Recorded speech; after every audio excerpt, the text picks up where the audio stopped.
it, but I'll send a link as well.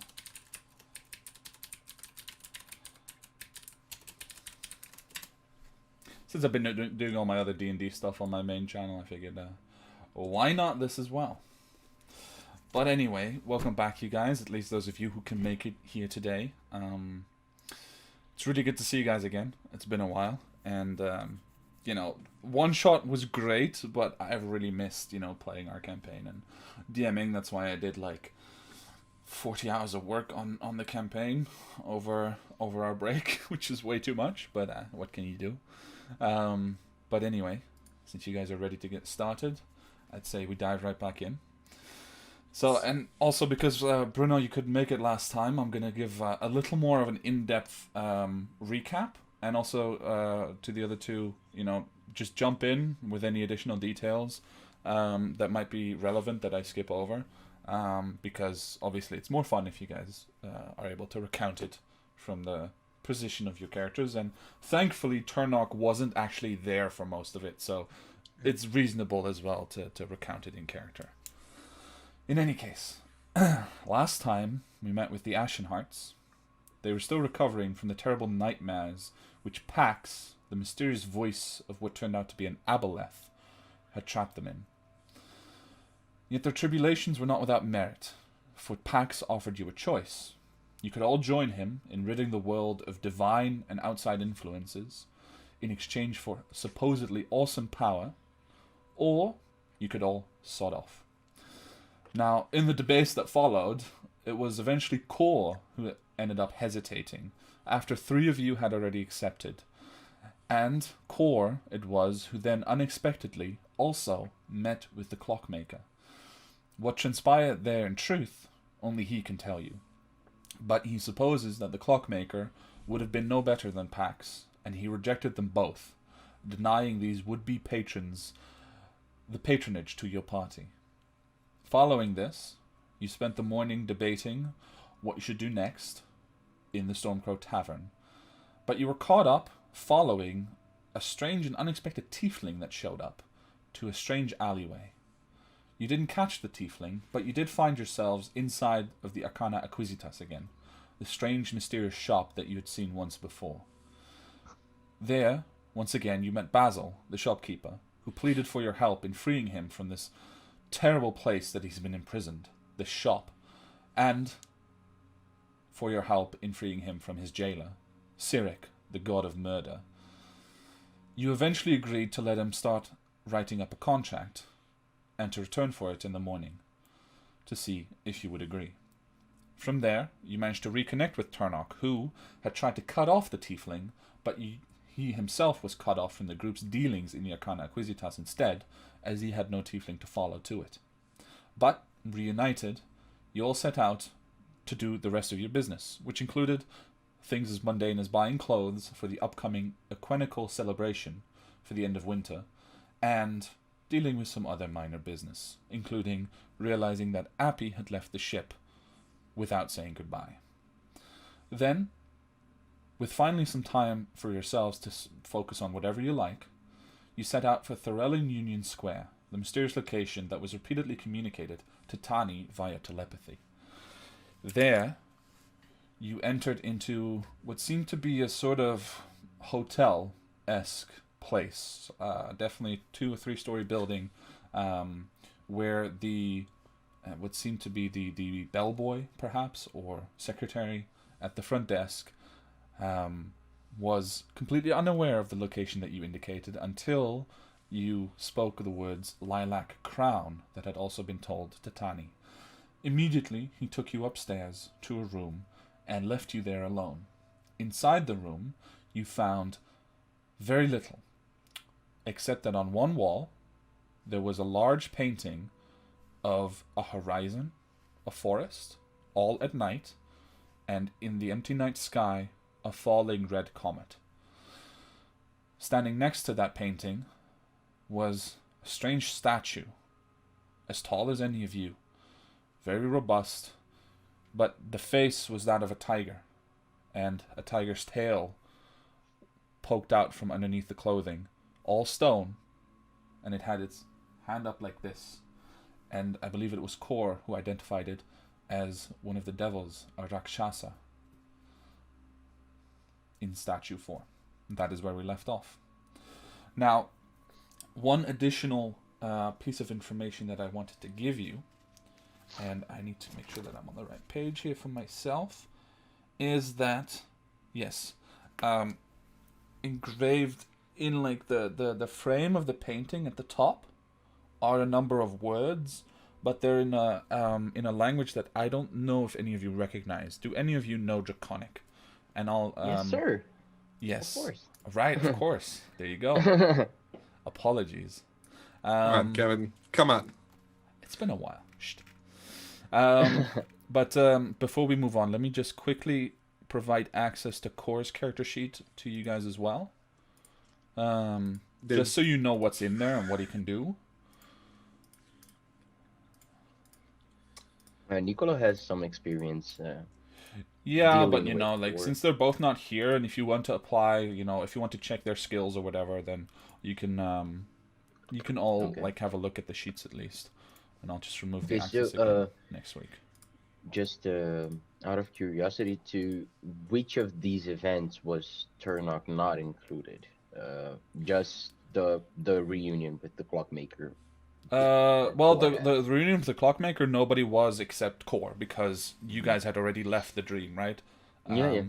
And afterwards, it was the Arcana Acquisitas, which you missed out on.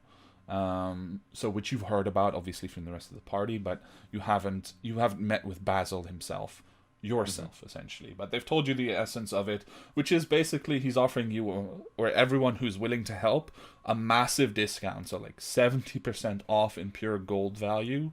From any item in the shop, which seems to hold pretty much any magic item in the game. And he gave us a long list of items as well that Yeah. were available. Mm-hmm. He's willing to give you a massive discount in exchange for your help in freeing him from his imprisonment, essentially. By the god of murder. By the god of Yeah. murder, yes. Oh, bad thing we just bought a boat, but okay. In any case, so that's the only thing you missed out on. The rest, were smaller things happening. You were there, but it's not important that you necessarily don't know the exact details. Okay. Which is why I skipped over them a little bit. Right, so Draconic, so once you read, like, actually, this would be too old. So make an intelligence check, but with advantage because you do know Draconic, so you know current modern Draconic. Intelligence Yeah, check. I was gonna ask, can I help because maybe of my arcane knowledge and stuff, but if he already has advantage, it's fine. Yeah. Okay. Not my best stat, but here you go. It's okay. 11. Okay, I will say on this side and especially with no pressure on you guys, and you have some time to kind of start puzzling through it. It takes you longer than you would have liked. It takes you a good, 20 minutes of poring over quickly made notes with Jean-Jacques, like your knowledge of Draconic and Jean-Jacques' knowledge of history, kind of putting that stuff together, some helpful hints from the rest of the party. So 25 minutes before you puzzle out that it says, "By these words, my heart is sworn." So, I read it out loud in Draconic, and I proceed to read it in Common once again, so everybody around understands. And I can read this, but I have no idea what it means. Jean-Jacques, anyone? What does it say again? Shall I repeat? Yes. By these words, my heart is sworn. Well, it does sound to me like it's some form of oath, whether to, swear fealty to this entity that is represented, or to the right, or for something. But Could be that it's a hint to say a particular set of words, I guess. yes, that was my first understanding, is that perhaps not these words that are written there, but perhaps something else. Bless you. What did we say again? To actually Didn't get we say lilac crown lilac crown? Maybe you say that in in Draconic. the told. Before you do, just a word of warning, perhaps, since it does say by these words, swear fealty or whatever. Um, those things can be binding, especially when it comes to devils. You wouldn't want to stumble unawares into a contract with an abyssal or hellish entity, because those are, well, nasty. So, immortal soul being sold off and you suffering for eternity in some or layer or another. I'm standing there checking the statue out and the minute details of it and how weird it looks. Okay.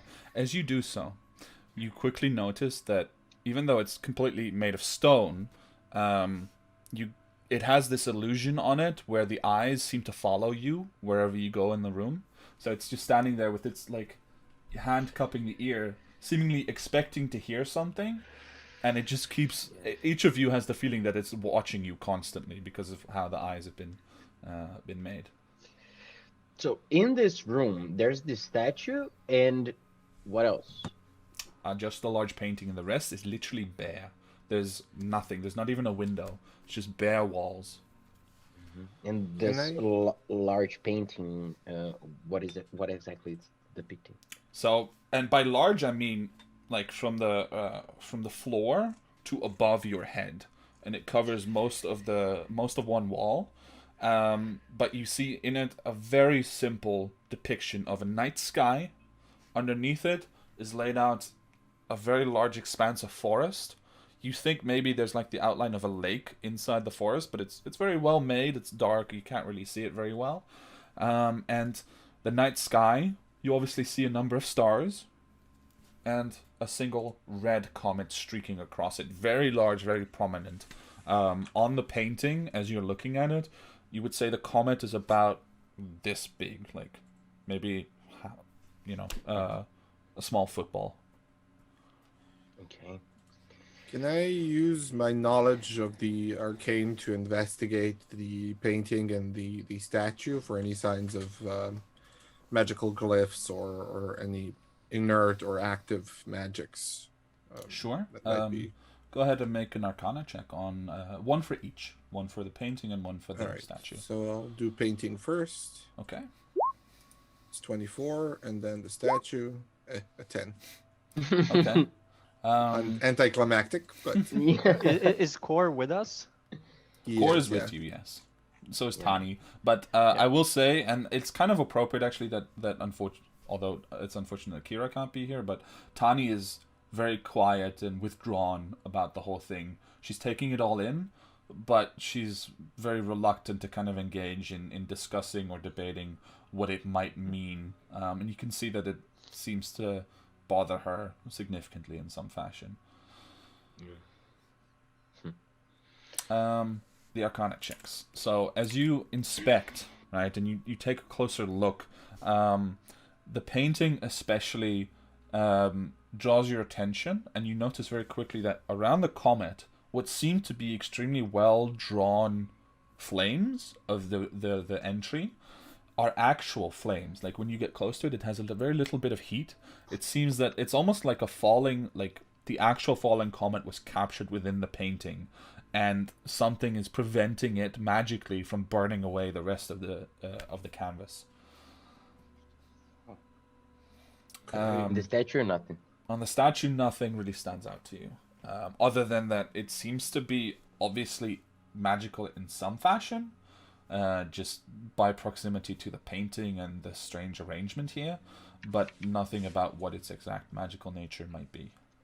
and there isn't anything about the painting other than the flames that I can say, like maybe there's a trigger of some sort that might go off if the right words are said or anything like that. Nothing beyond what you've already discovered. Okay.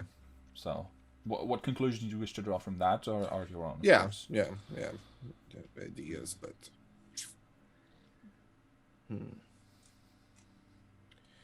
well, I don't really know. There's this faint bit of flame here that's definitely magical. It's actual flame on canvas, and don't see that every day. My initial hunch is that perhaps there's either a specific set of words that need to be said, or these words that are inscribed at the top of the painting need to be said while doing a particular set of actions, motions, or something of the like. But what that would do, I cannot say. I'm assuming it might be some form of doorway, perhaps. Would knowing what kind of magic this is help you? Potentially, yeah. Core, can't you do that thing where you detect magic? I can't actually. He would say, because Yeah. I've looked and he doesn't have detect magic, I don't think. No, that does. would be, I think... Hasn't Did I miss Jean-Jacques it? cast Detect Magic previously? No, I'd never Oh. picked it. No, it's core. I just looked at it. Really? Oh, it's Yeah. a first level spell, The right? ritual, I yeah. was looking at second level spells. No, Well, he can't cast it as a ritual because he doesn't have ritual caster, but he can cast it at first level. So yeah, I guess let's do that. Cast detect magic. All right.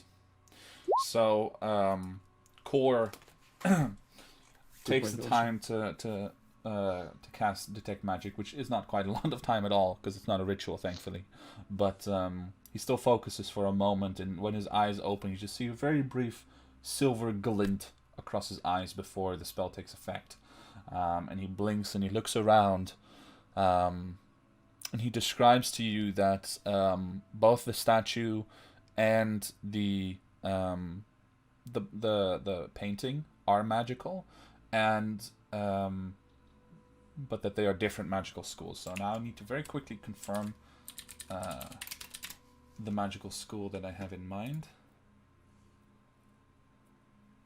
So the painting is Is it the whole painting or just the comet? the whole painting is conjuration-based magic. But he definitely indicates that the concentration, so he describes it as a sort of myriad of colors, right? And they all kind of concentrate on the comet, but the whole painting has this same glow to it. So while the spell seems to be concentrated on the comet, it seems that the whole painting is affected somehow. And the statue is afflicted with transmutation magic.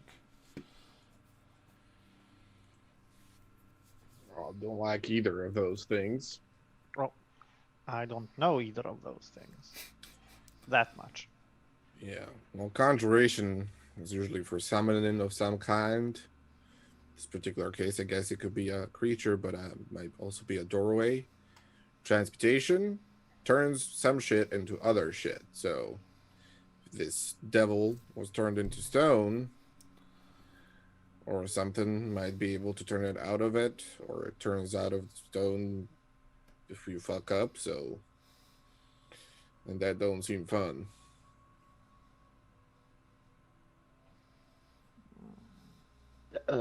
Kevin, Yes. how is it's like the statue is like really close to one wall and the painting on the opposite, or there's No, like, so you have the they painting side by on the side? wall, and then the statue is like it basically in front of it in the corner.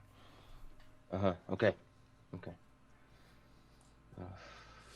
Can I investigate the area around the statue, looking specifically to see if there's a difference in any form of like dust or refuse or whatever on the floor in front of the statue, as if somebody were perhaps either standing or kneeling in front of it at some point? Sure, make Like an you need investigation check. discoloration or anything like Yeah. that.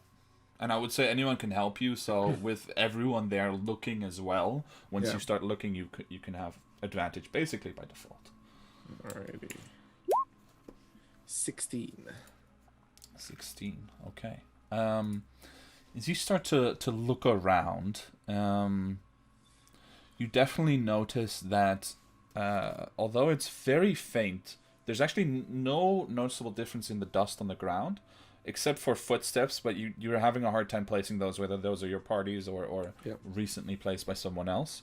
But around the entire perimeter of the painting, of the canvas and the frame, you see a very thin layer maybe like 3 centimeters wide outwards, where it's just a slightly darker color, as if something had burnt it a little bit, just a little bit. Hmm.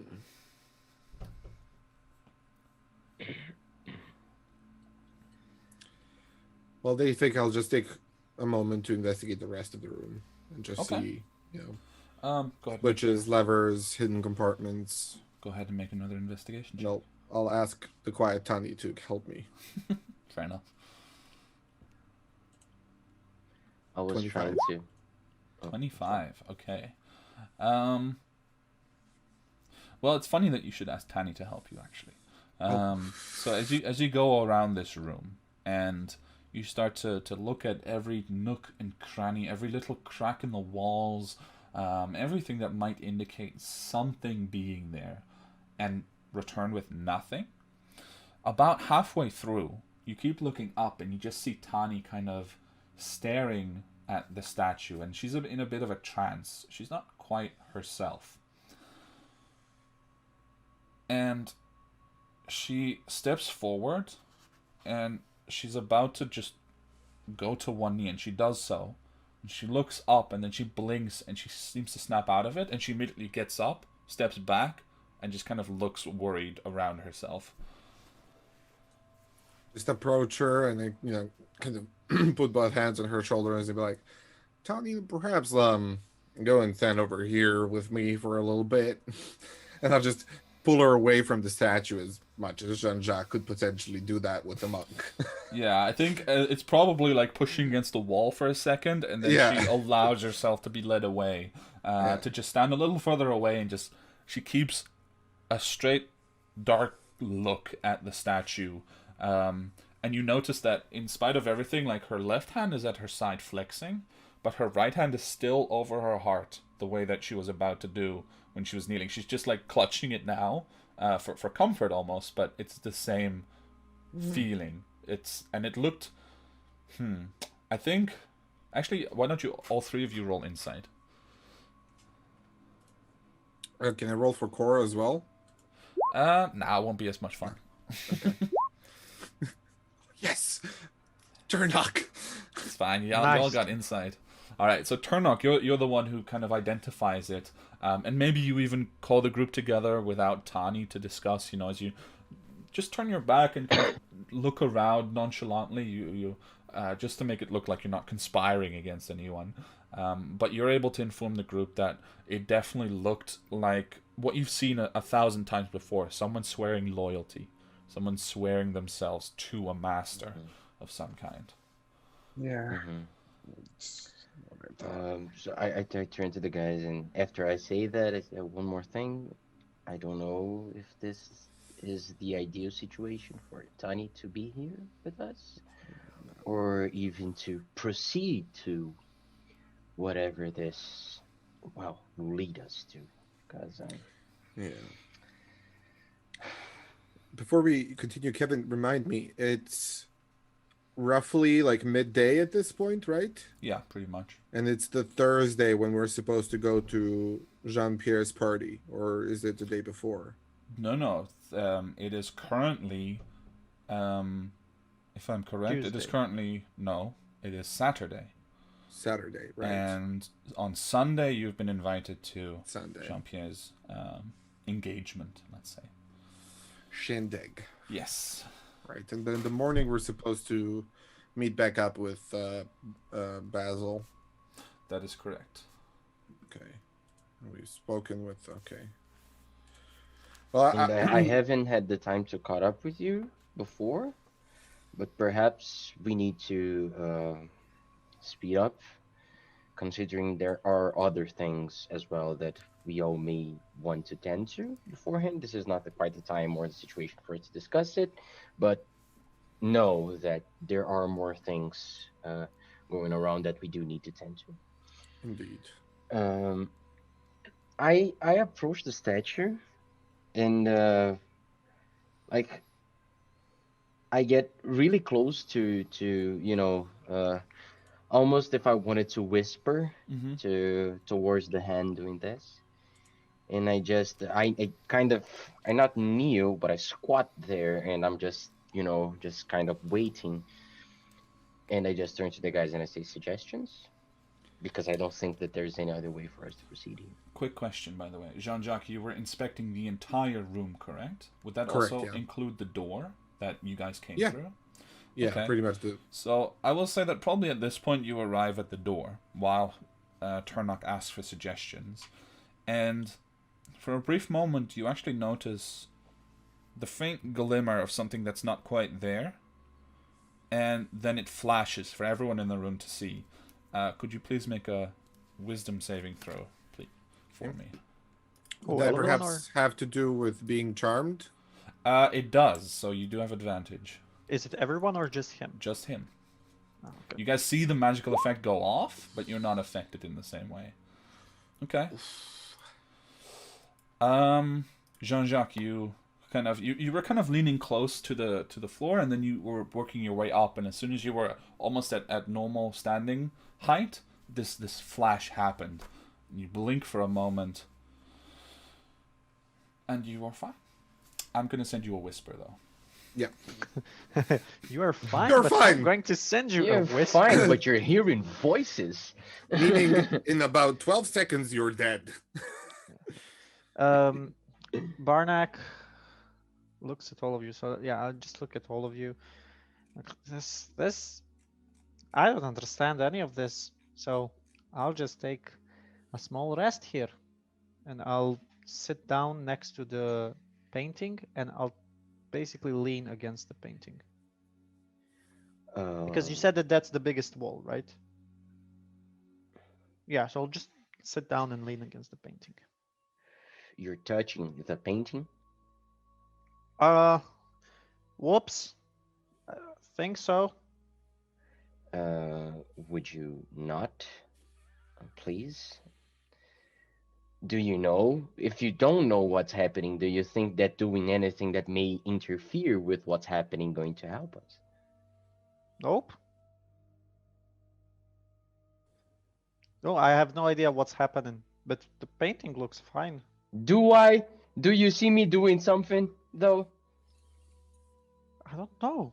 You were asking for suggestions. What do you know, Barnack? What do you know? And then I just turn my back to him again, and I'm just waiting again right next to the statue. And I turn to Jean-Jacques. I'm going to try to talk to him. Does he like flinch when the flash comes up? No. No. I just kind of turn around and I shrug. No hidden latches, compartments, or any levers of any kind. I turn to Jean-Jacques once again, and I say, I don't think that whatever needs to be said in Draconic per se. However, there might be a connection with the dragon culture. And that's my guess based mostly on, well, the language of what's written there and our dear friend's Tony's reaction to this entire situation. Indeed. Yeah. Yeah, I have to say I'm a bit disconcerted with Tani's disposition. No offense, Tani. In our usual manner, I do believe we've stumbled upon something headfirst, and that this might require a little bit more thought. So I would actually propose that we move away for the time being, and I can confer with my friend, and I tap the ring on my finger. And I'm also, I received a missive this morning from an old acquaintance that might be able to help. And I would meet them this evening. Mm-hmm. Well, okay. Since Barnack knows nothing as well, and I just kind of like a bit of a glare, but just like for a brief second, like, and neither do I or the others. Why not? I mean, Yeah. I just hope. think... Yeah, I just hope that this stays here. I don't know. Yeah, I kind of look around the room and I say, yeah, I don't think it's going anywhere, to be honest. Tani's been receiving these messages for weeks now, so Mhm. my assumption is that this is a more of a permanent installment. Okay. Okay. We do have business to attend to. I think there are some clothes waiting for us and things, and as I mentioned, I have this acquaintance to meet, so perhaps we can take a little bit of time to consider. Okay. Okay. I like I at this point in time I just give up and I'm going to open the door and prepare myself to step outside. If Okay. nobody Can I stops me. ask you, what is your passive perception on Turnock? Mine? Yes. Yeah. 14. Okay. Um, you notice very briefly on the left side, so you came from the right, and that's where the stairs are, but on the left side, when it goes around a corner, um, you see someone, probably, it seems like someone dressed in a sort of servant's uniform, probably attending these rooms, was definitely looking around the corner waiting for someone to emerge and quickly disappeared the moment that you did. Mm-hmm. I like have I actually stepped out of the door yet? I I would did, say right? your head and like 1 foot maybe, but that's about it. Like you weren't fully out. I kind of I do like this to the group and I turn around and I say we were being watched or if we weren't they just wanted to know if when we were leaving. I really need some magic for people watching us. Yeah. Yeah, you do. As you tell them to wait, someone emerges from that corner, but this time it seems to be some kind of gentleman in quite fancy clothes, quite tall, maybe half elf of some kind, walking by, not paying you any attention, seems to just be in his own world, and walks past and starts heading down and out. What do you want to do? Uh excuse me, sir? So like he's maybe 2 steps past you when he stops and he turns and you just see one long eyebrow raised in confusion, but he doesn't say anything yet. Uh I'm sorry to interrupt your business, but considering the nature of this place, I don't know what else to expect. Uh, I'm sorry to interrupt you. I extend my hand to him and I say like, Turnock. Just looks at it, looks back to you. Turnock, I'm very busy. What do you need? Um, I was just hoping, well, perhaps you may, you may know more about this place than I do, and or my friends. Uh, do you come here often? Cause, well, I just stop. I stop for a second, and I just look back to the guys, and I'm really unsure on how much I want to disclose, or how much I want to say, or how much I want to keep this person around. So I'm just expecting kind of somebody to jump in, and I turn to him once again, and I say, oh, perhaps, perhaps you are too busy. Perhaps this is none of your concern. I'm sorry to interrupt you today. Have a Not a have a good problem. one. I stay in room 19, sometimes on business. So if you wish to discuss anything that is important, and he looks kind of past you into the room, confused, then perhaps you may call upon me. But understand that I'm not there often. In any case, have a good day. And he heads on. You too, sir. Ah, And poor eyebrow. I do I turn back and I get really close to Jean-Jacques.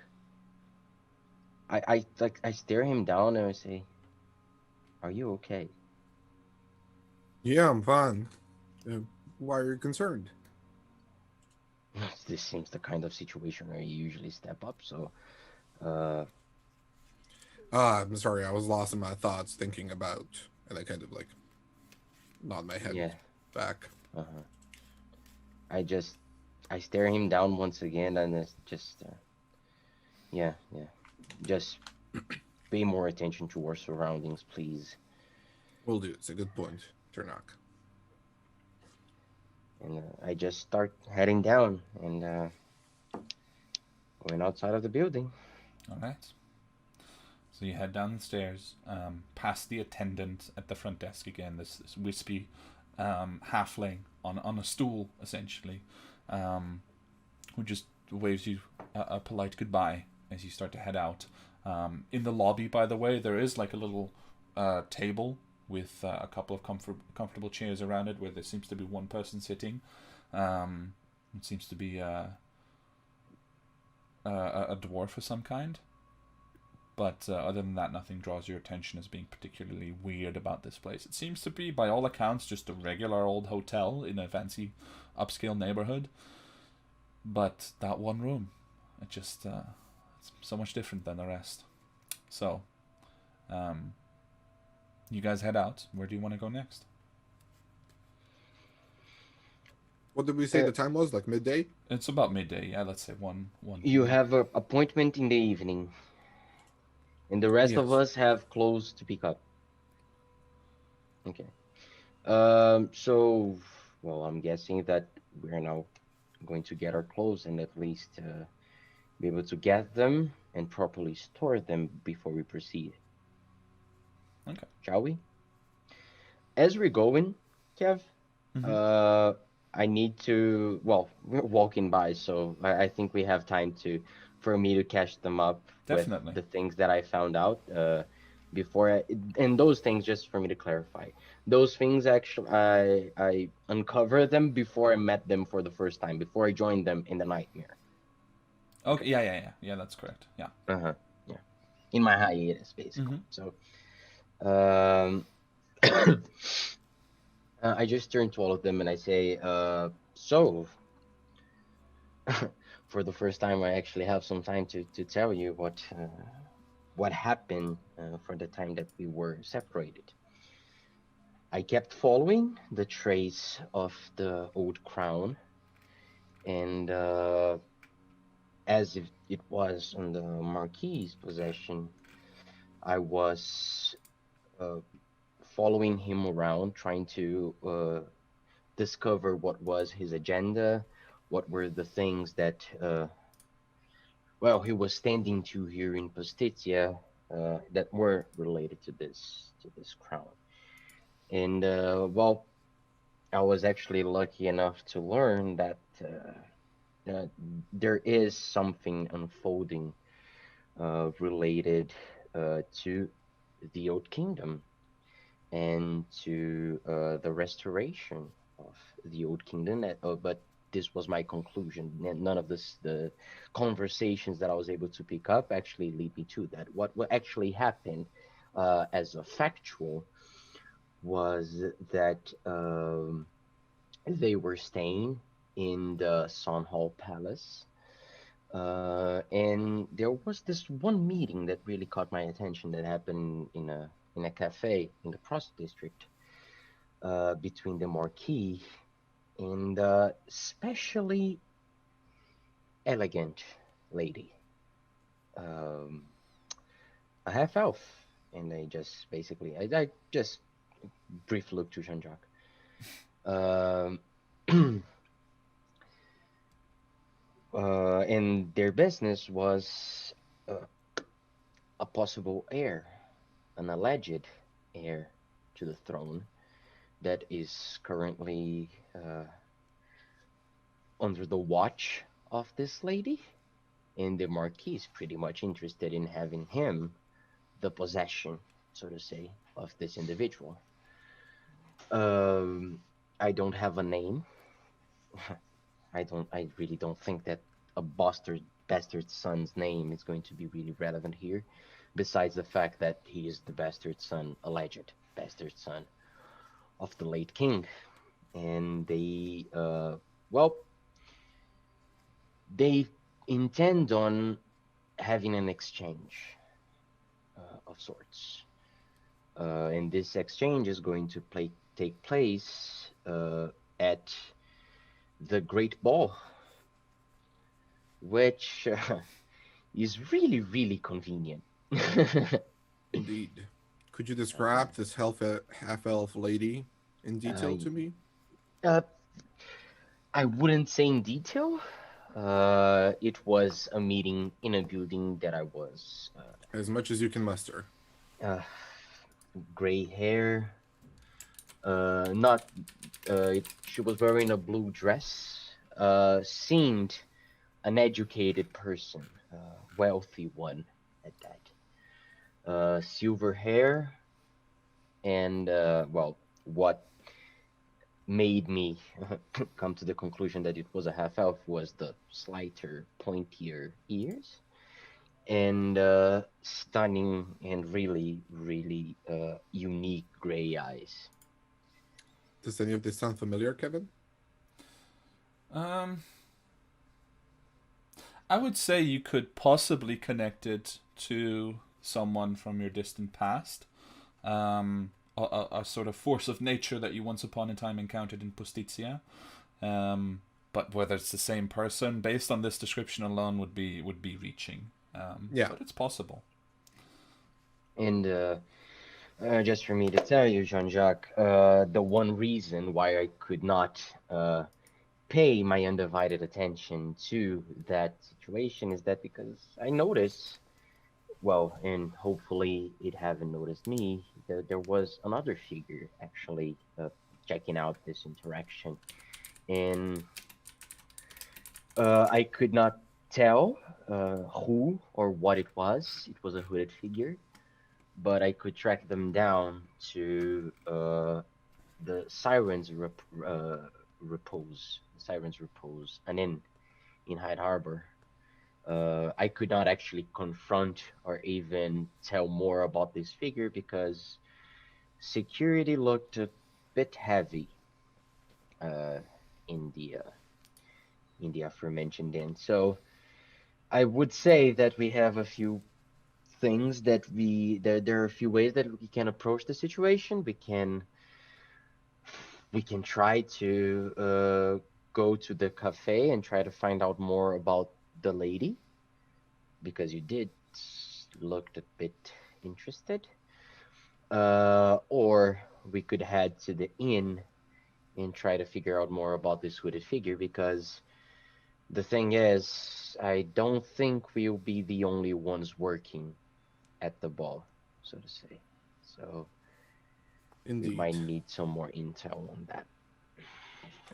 Does the Sirens Repose mean anything in terms of is it a popular? You and Barnack both being familiar with sailing locations and places that sailors frequent. The Sirens Repose is kind of a. I mean, it's a nice enough place, but it's quite shady. It's quite a shady brothel, in fact.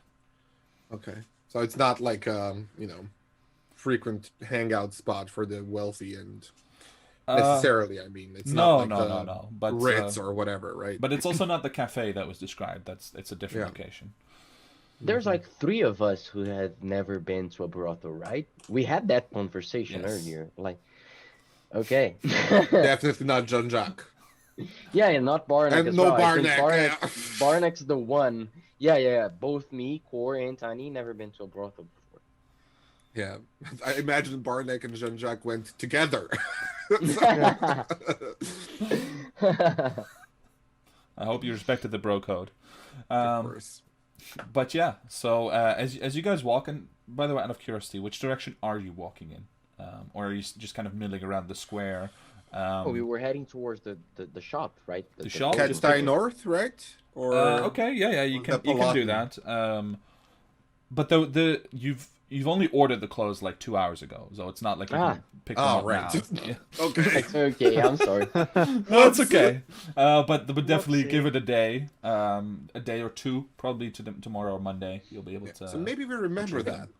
Isn't the what day is today? Today it's is March what? Saturday, which now I have to do the count again. No, it's just because I just needed to know, because the ball and the celebration we are attending is the same one, right? On March 14th. On March 14th is a Wednesday. Yeah. Wednesday. Yes. So today's Saturday. We have so it's the 9th. Yeah. We have a rehearsal dinner with Jean-Jacques' cousin on Sunday as well. Ah, so that's what is on Sunday. Yeah, it's Okay. currently is the 10th of March. There you Okay. go. The 10th. Ah, so we do have. I was a bit worried. I thought No, we no, had we like had 24 hours until yeah, it happened. we have time. We have time. Yeah. No, okay. So you have Okay. time to kind of explore whatever you feel interested in at the moment. Um, as you guys are walking, Tani kind of pulls, closer to you guys and briefly draws your attention and just shares with only you four, including Core, obviously, that she thinks that someone is following you. Do I have the same impression, Kevin? Not as such. You were busy talking. You were having a Mm, good conversation. Yeah. It's a Do busy do mm, I? city, you know. But yeah, Tani's got the feeling someone's following you, but that's also because she's just been constantly looking over her shoulder back in the direction that you came from the hotel, in the Union Square. But she can't tell you who. She just has this creeping feeling that someone's following. mm, okay. Let's turn into an alleyway and see if Yeah. Well, Tani's right. maybe don't all of us turn. If you allow me, I can turn into an alleyway and hide myself. Then I can hang out a little bit back and see if I can Okay. spot this individual. Okay. That yeah, that might work if you all stay close to us I as would well. just suggest 3 right corners. It always works. 3 rock corridors. All right. I'll step into that one over there and I'll point one that is next to maybe like a trader stand or something where I can kind of mask it so that I'm kind of going towards it, but I'll Right. quickly step in and then cast invisibility on myself Okay. using 2 sorcerer points. I think it's 2, or I do need. Let me just see. To do subtle spell. I guess you can spend Okay. 1. So okay, it's just 1. Okay. Okay, so Yeah. make a stealth check first. But we'll say instead of Dex, you can use Charisma for the All stealth right. So check. I'll just add.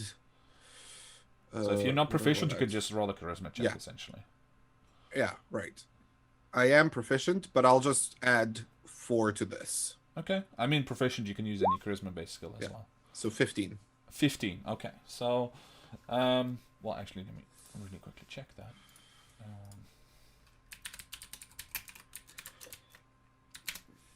This is pre-invis, right? To kind of Yeah, it's hide basically to disappear without notes. That's Yeah. why it's charisma as well, because you get to kind Yeah. of make it look like you just disappear into the crowd. Yeah. So you dive into the alleyway and you instantly cast cast subtle spell invisibility on yourself, and so you kind of duck into an alleyway, and then your intention was to just keep walking and come right out and rejoin the party, or Essentially, yeah. but fall back Not a little rejoin bit from them, there. but kind of like stay in the alleyway, wait for a little bit, and then observe the crowd and see if anybody's like intently Okay. watching And or following them along. And then after like they move no, away 30, 40 paces, I'll start following along while still observing. yeah, and what we are going to do, us that are still walking, and at least it's what I'm going to lead them to do. You do as you please, but I'm going to take 3 right corners. I'm going Okay. to right, and then right and see, and then I'll wait, try to regather with Jean-Jacques later Okay. on. So I know Barnack and Turnock are both quite observant. So you know the alleyway that Jean-Jacques indicated, and you saw him disappear essentially. As you guys turned the corner, which it was not that far from the alleyway, you just around the next building essentially. Both of you are kind of looking out of the corner of your eye where he disappeared, and you see a dwarven figure walking into that alleyway as well, like past the stand, the same one that Jean-Jacques had passed, and just kind of reach out, and Jean-Jacques, you feel an arm just try to lock onto yours, and pull you in. Like he was, the figure was looking, but they saw you probably go invisible, and they just tried to grab you. But well, actually, roll an insight check as this happens, and then you can also immediately choose what you want to do about it, of course. 12. Okay. It's confusing, but perhaps not as threatening as you would have expected from someone following you and doing whatever they're doing. But at the same time, they are trying to grab you. So what do you want to do as you see the arm coming for you and does make contact, so they know roughly where you are, but they haven't grabbed you yet because obviously that would be a grapple. Right.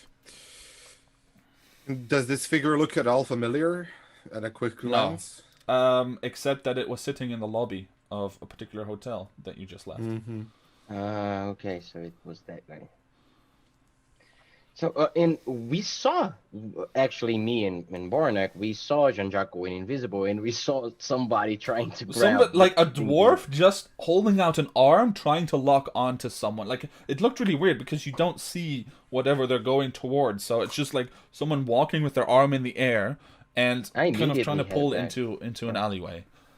Yeah, I head back, and just, I don't get my sword out, but my rapier's out. Like, Okay. So for arm, you, the rapier weapon in comes hands. out in the crowd already, like on the street, or do you wait until you're near the alley? No, like I have my hand on the rapier, like it's Okay. not out. As I'm walking towards them and I'm getting close enough, I'm going to take it out. Well, we'll get to that because first Jean-Jacques gets to act, of course. Uh-huh. So, Okay.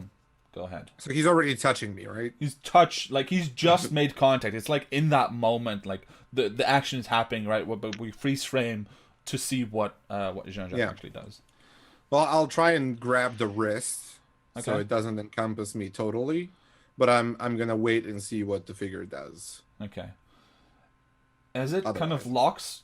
locks onto you a little bit, and you grab the wrist, it doesn't try to force the grip any further, but it just stops and kind of swings around, like like what happens when you put your arm around a pole or something, and you just kind of swing around, and it just kind of stops, and you hear a voice that does not match the dwarf at all, and in fact you realize now that even though the arm looks like it's coming up, it feels like the figure that's holding onto you is the same size as you and not nearly as muscular or as dwarvish as it seems to be.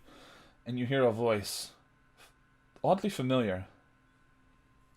Jean-Jacques, I saw you leave. We need to talk quickly.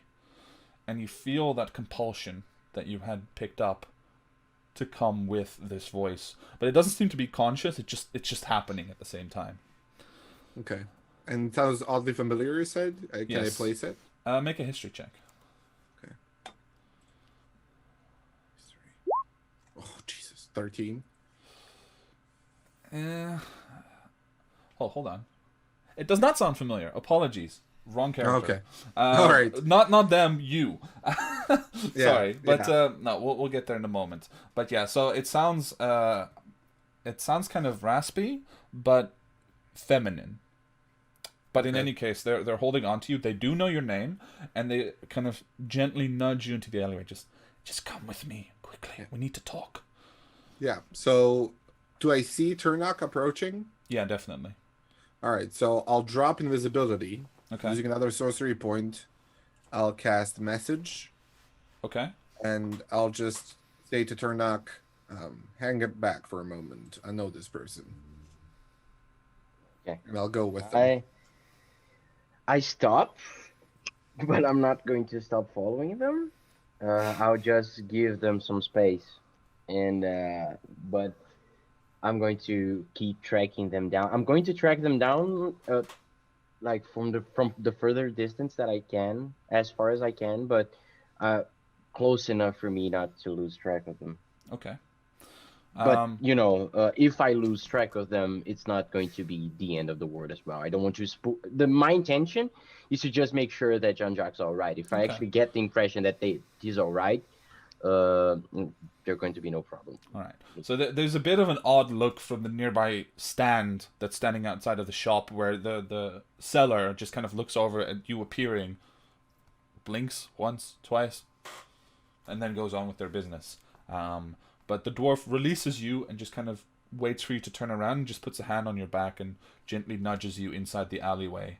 As soon as you're kind of in the shadow of the actual buildings around you, and it's barely wide enough for two people to stand here, really. But as soon as you're in there, the shape drops and you see a disguise self spell disappear, and you see a red-skinned tiefling standing there, which I apologize, you don't know, but those observing from afar, Kor, Tani, and Barnak definitely recognize as Cadence. but in much more business-like attire. Like she's got quite formal wear, not anything high and mighty, but just like formal business clothing for someone who works like in some kind of office in the city.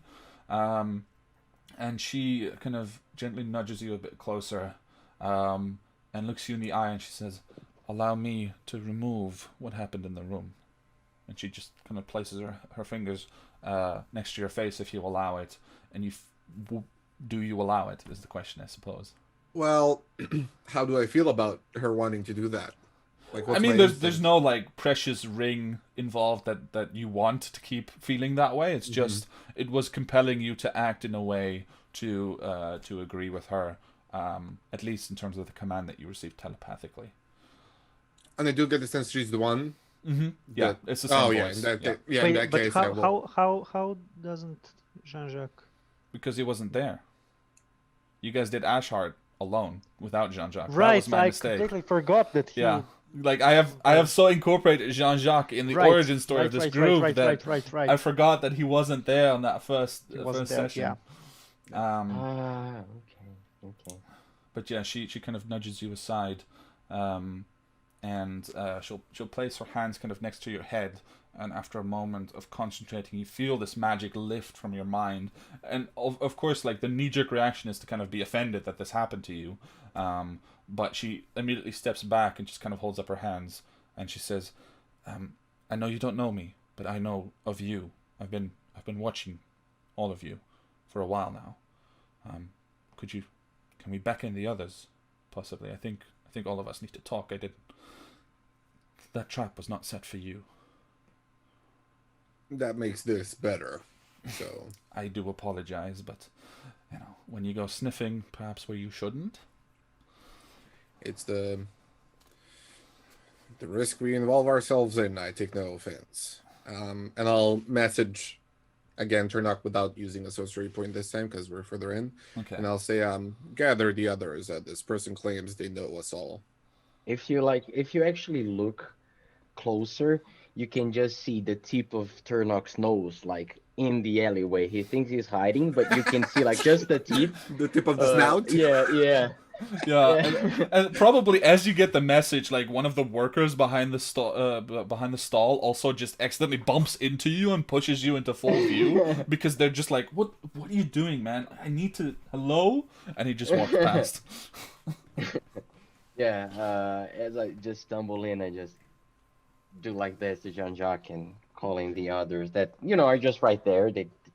I believe that they they didn't move. Well, they were probably blending in by accident, just more because they were standing at the stall, just like inspecting somewhere. Probably just some fruit or whatever. But yeah, like one by one, you guys can kind of join each other in the alleyway. It's very narrow, like I said, so kind of it's just like you guys on one side and her on the other side, just standing there facing each other. But by the time that you all arrive there, she smiles and kind of looks over, and you see she has kind of like a dark tuft of hair between the horns, and two like quite small horns that don't really protrude that much. And like I said, quite formal clothing. She seems to be well versed in the city life of some sort, and in spite of knowing that it's the same person, Barnack, it still feels weird because she looks and acts very differently from the way that you encountered her, and you now get the impression that she was under some kind of disguise or was pretending to be other than she was. But this does explain a little bit about why the boy didn't arrive at the Craig as you intended. Yeah. All right. So she kind of looks you guys up and down, and she extends a hand to Jean-Jacques first and then to Turnock. I'm sorry we haven't been properly introduced, but my name is Cadence. I work for the Unusual Services Division of the Commission here in Postizia. Is this like a thing that we know of? You've heard of the Unusual Services Division. It is a bit of a rumor in most cases, although those who are higher up in civil government definitely know it's a fact. But it's essentially supposedly the arm of a special commission that was formed by the Grand Assembly to do espionage, counter-espionage, that sort of thing, but with a particular focus on or rather with an expansive scope of influence. So it deals with both domestic and international threats, but also with interdimensional. So they investigate a wide scope of things, and you can imagine them a little bit. I don't want to make the comparison because they're very different, but a little bit like the Men in Black. That sort of idea of whatever is important and threatens Postizia is their turf essentially. Nice. Kevin, do I actually notice? She greets me. She greets Jean-Jacques. Yes. What is the reaction or interaction between her and the other three? Are they warmer towards each other? Are they skeptical, or they're like a little Well, bit I think weary? that would What's happening? depend. I would think that would depend on the other players. So I will not necessarily speak for Core or Tani, but Barnak can definitely give you his reaction. I can tell you that from her side, she is definitely hesitant in the way of. I mean, she's definitely an adult, but in the way that a child might seem when caught out in a lie. But less shameful and more just, oh, this is awkward because the last time we saw each other, I was pretending to be someone else. So And that is that's that kind We of the we gave her money even, I think, didn't we? you did a little bit, yeah. my my point here is to actually understand that is this reaction uh well expressive enough for me to be under the impression that they know each other because Oh they did yeah, not for greet Barnak, themselves. yes. For Barnak, They yes, because Barnak, the moment he gets to the alleyway and he sees her, he looks like his weird self, his stupid self. And he's like, Mhm.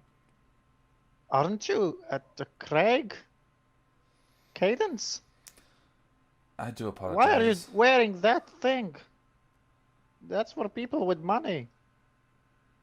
Did you get? Yes, I'm very sorry about that, but unfortunately, the last time we met, I was forced to maintain a ruse, and I would have maintained it now, except for two factors. One, that unfortunately your companion Jean-Jacques here was accidentally afflicted by a trap set for some other people, and two, it seems that you might be investigating the same thing that I am, and having kept track of your achievements over the past few months, I thought it might be beneficial to share some information. Yeah, unusual services and unusual methods. If you know these people, call them by the name. Stop following us around. One these times you're going to get yourself killed because you just approached me wrong. I think I'll be alright. But all Uh-huh. the same, I Um, had to be certain first that you were, well, that you were not involved in some other capacity. But the fact that you didn't get through speaks volumes about the fact that you're not with them. She kind of looks to see if there's a reaction when she says them. Does While anyone? she was talking, Yeah. I wanted to like quickly give her a once over and analyze her. Other than the obvious, her attire and stuff, I'm trying to kind of glean, does she set her feet like, somebody that's experienced at hand to hand combat? Is she more of, hand hovering near a spell book, that sort of thing, just to kind of see if Right. I can gauge like what is her Well, I would say that immediately when you knowing spies myself. I would say that immediately when she removed the spell, you briefly saw her pocket a very small piece of rather mundane looking crystal, very common among spellcasters, but from the way that she's attired and how, I mean, it is nice, but it's still so common. It's average. It's the most average look you can have in Postizia almost. It's either this or straight up just street grub peasant, which is probably not that beneficial for getting into places. So everything about her just screams normalcy. And the way she stands now, the only thing that really strikes you, I would say, with your people knowledge and that strikes the rest of you as well, is just her casual confidence. She's not afraid to be in this alleyway with you guys. She's not worried now that she's identified that she can trust you, or at least that she's chosen to trust you. And yeah, she's just kind of casually leaning back. She's got her arms crossed. She's looking up and down, smiling a little bit, but her expressions, everything is very controlled. It looks very normal, but it's definitely a veneer of some kind that is impossible to wipe away for the moment. Yeah. So No, we are not with them. she kind of looks around. Well, I wish we could have this conversation in a more pleasant place, but I suppose this will do for now. Tell me, what brought you there? Because to my knowledge, only initiates of the cult know of that place. I've not seen anyone but initiates enter and exit that building for the past 5 weeks of observation. This is the alleyway, right? Yeah.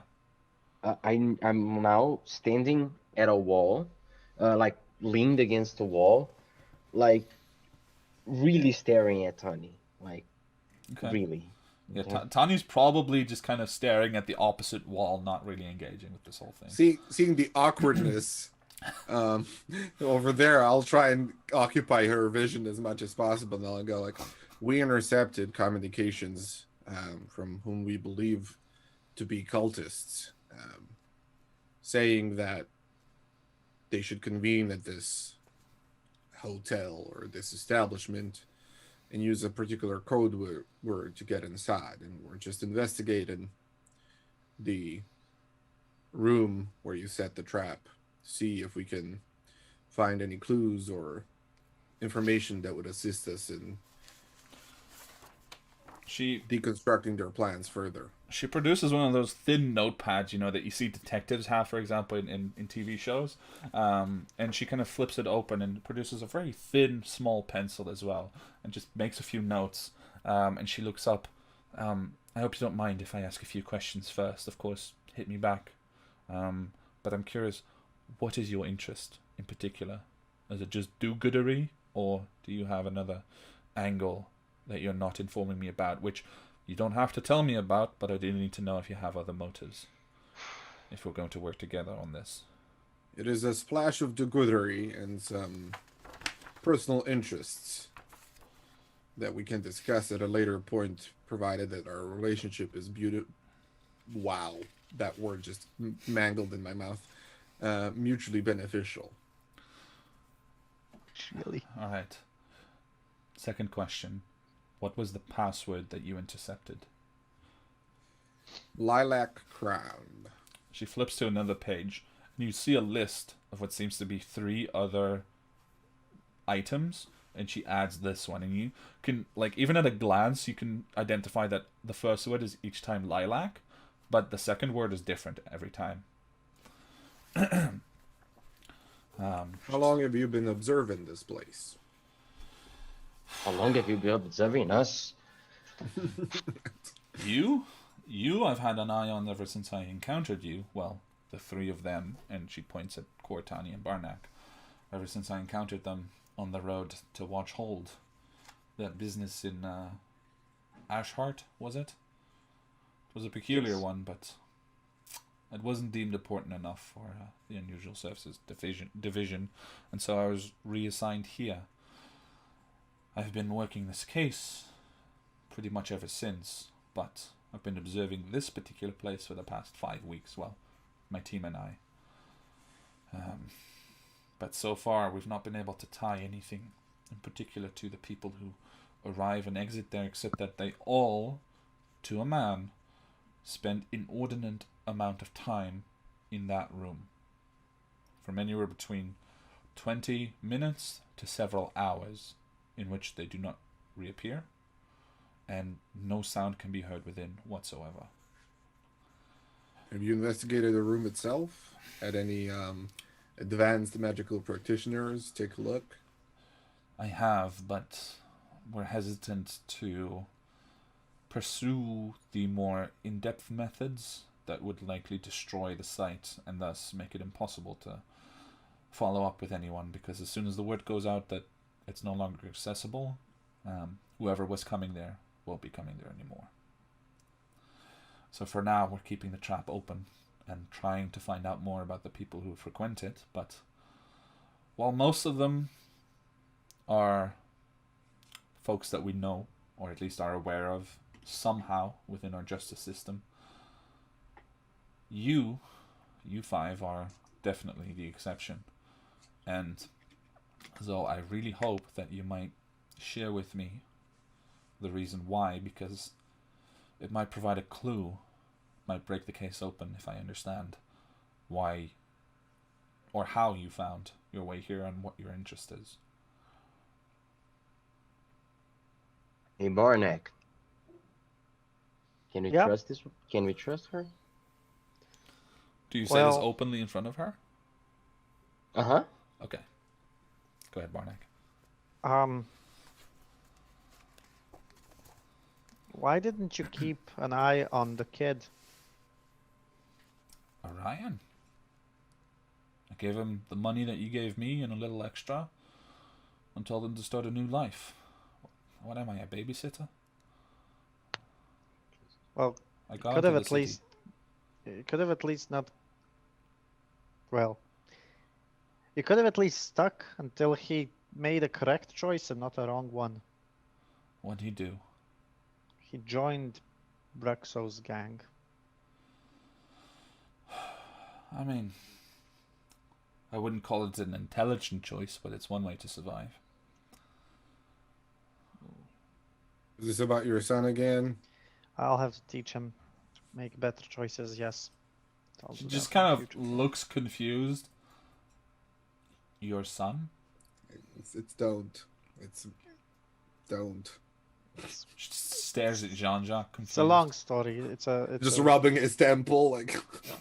It's a very long story. It's an adopted son, kinda. You adopted a son, and he joined Bruxo's gang as well? No, Orion. I almost kinda adopted Orion. It's Well, that's very kind of you, I suppose. a long story. Anyway, Tornok, what you told us, what you asked. I mean, she didn't not help us in Ashhart. She didn't not help you. Yeah, That's the- Okay. best thing I can give you. She Alright. didn't not help us. Oh, actually, I can give you something more. I showed her the golden thing that we had, and she didn't do anything about it. She kind of pauses for a moment, and she's about to go like, well, Yeah, what you do understand the nature of my job is to gather information first and foremost. she gathered information, Tarnok. Yes, there is a report at headquarters about the unidentified item I'm that you sorry. carry. Well, I will add, because Turnok is not from the Republic, so I'll add from my end. I mean, in all due respect, Miss, Turnok, we can only trust her as much as we trust any government agency that is to do with espionage and domestic affairs, which is to say, We should. completely and not at all at the same time. I wouldn't say it shouldn't. It's just, as long as our goals align, I think we are in a good spot for a mutually beneficial exchange of information. But Yeah. Is this we a are on matter the of, other end. Is this a matter of keeping your names out of it? Because that is manageable.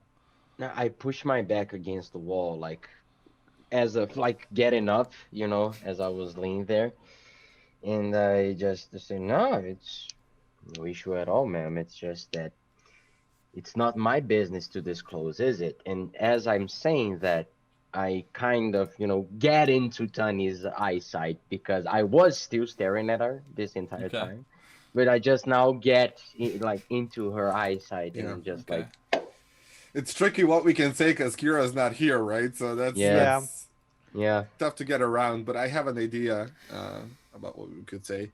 Remind me, Kevin, the figure that we observed Tani interact, the one that was trying to convert that elf lady, him and Tani both originated from the old From the temple. Draconian Empire? No. or- They No. came from the south, from an area that was taken over by the Empire of Truth.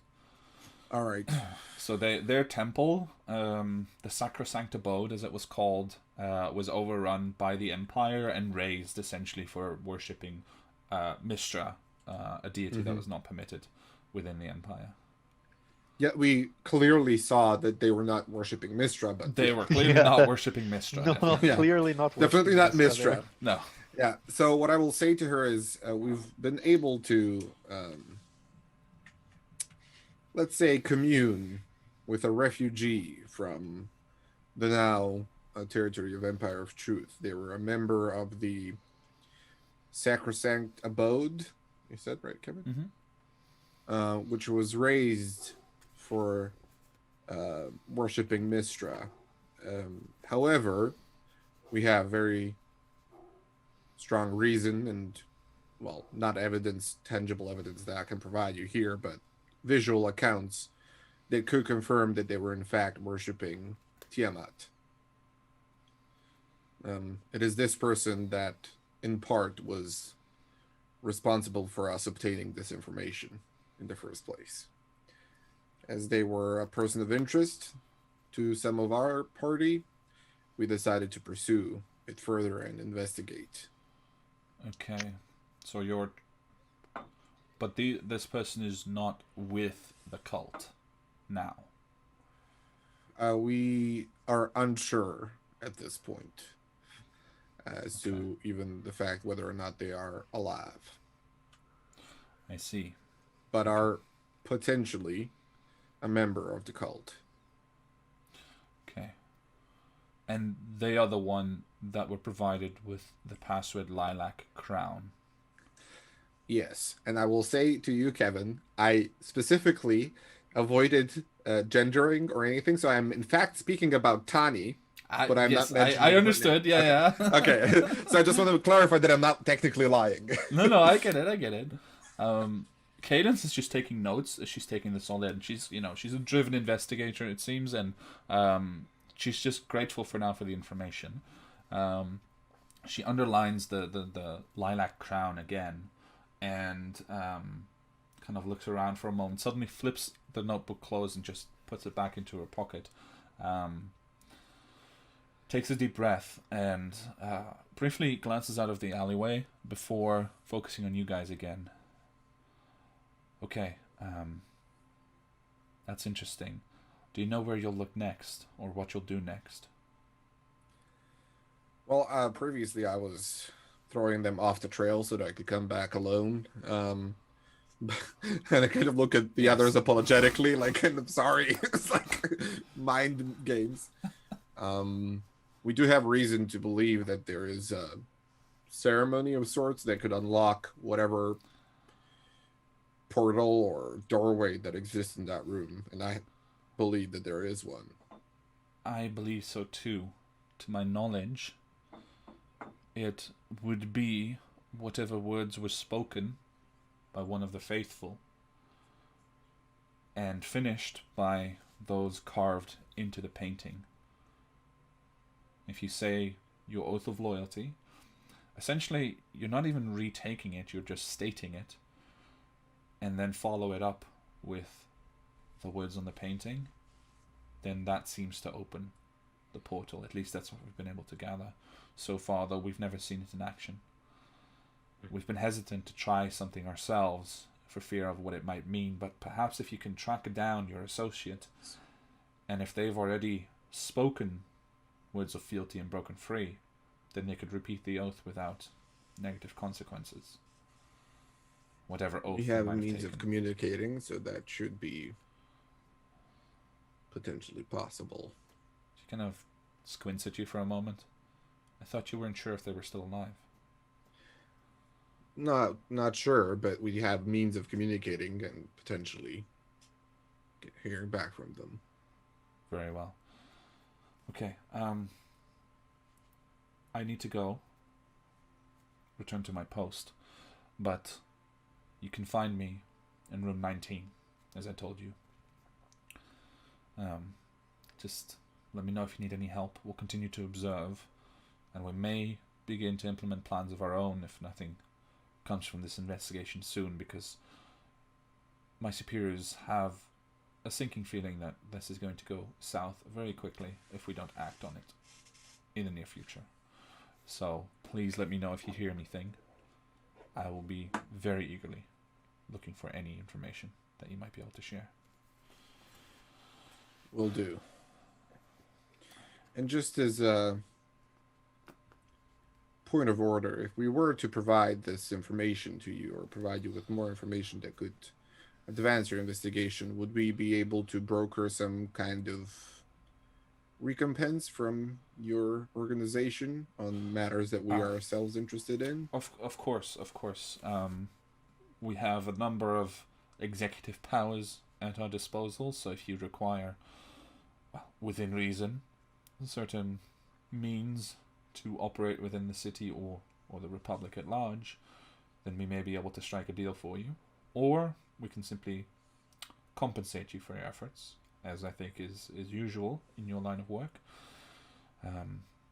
But I can tell you that the division has a lot of discretionary funds available that we can use for such means. Very well. And could we also trade in information if we needed it, or some other things? Possibly, but it's not. I'm not the acting case officer for anything else, so it would have to go through official channels if I request other information that you need. And, well, let's just say it's going to be a bit of a nightmare in terms of paperwork, but if it's urgent, we can always see what we can make happen. Okay, Well, good to know. let's see what we can do for you, and then we can I negotiate. appreciate that. It's do not underestimate these people. They are many, and they are dangerous, and they are well organized. And whatever is happening in there, I do not think it's any good. And if you intend to open the door simply because you found your associate, then please at least send notice so that we can be there with backup in case anything goes very poorly for you. That is much appreciated. Of course. Alright, I need to go back. And she starts trying to get out of the alleyway, which is kind of awkward, just shuffling past all of you. And as she's going, I'm Lightning not bolt. telling that I'm not telling that to her, but she's listening, I guess. Sure. I just turn to all of them and say, I definitely don't like her. I No don't want, response from her. yeah. I just wanted her to know, like, I don't want to sound like I'm threatening her. That's why I didn't say that to her face. But I just want, I want her to know, like, it's important. Okay. Don't mess with me, man. She knows. She doesn't give a response, but she knows. So you're all as that's standing in a happening- line in an alleyway. Yeah. What would you like to Nah. do? I just turned to Jean-Jacques and I said, I definitely knew there was something up with you. And I didn't want to leave you alone. At first, I just thought you were fleeing, you know. Speaks to your Watch. wisdom, Vernock. Not many I can just learn that. I just say it again. Watch your surroundings. Don't get caught in traps. Not gonna happen.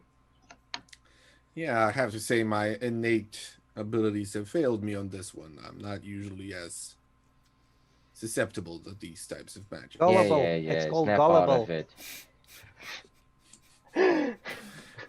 Barnek, if anybody would know, you would. my friend. Exactly. I know. You're an expert. True. Yeah, But yeah. an expert Snap out of it, nonetheless. At this Gullible point, king of legends. at this So point, what I do?